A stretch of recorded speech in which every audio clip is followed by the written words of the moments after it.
Omubunge bw'ensemo ya Kiharu Ndindi Nyoro nigesokire na kugikira gitambukiro gya serikali cyo gucia koni kyae cye company ya SAFARICOM asatebrekyo nigo kegucia kwirira Eserekari guchikonyora asara enene asairere buna eshayemo nigigucia koni wa tishilingi 35 asabone eshayemo iri shilingi 45.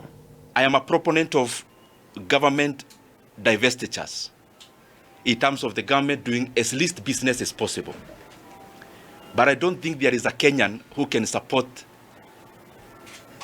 an underselling of a government asset.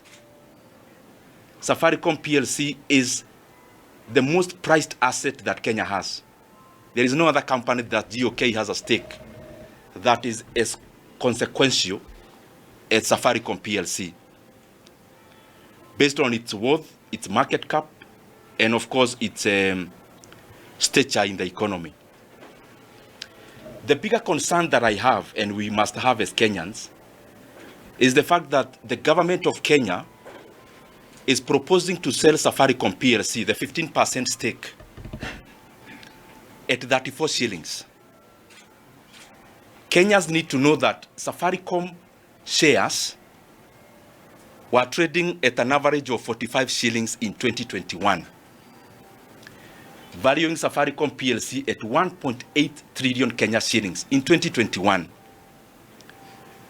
And of course that is before SAFARICOM even invested in Ethiopia, an investment that is actually becoming a very good decision for SAFARICOM.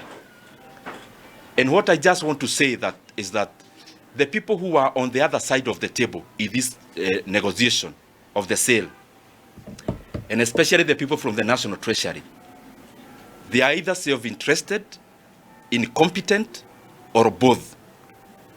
Because there is no way you can sell a stake of a company as a block with no premium. The biggest concern that we must have as Kenyans is the valuation at which the government is proposing to exit 15% stake in SAFARICOM. Because they want to sell per share at 34 shillings. And if you look at the recent past, including last week, SAFARICOM share touched even 30, past 30 last week. But in the last 5 years, and especially in 2021, SAFARICOM share was above 45 shillings in August of 2021.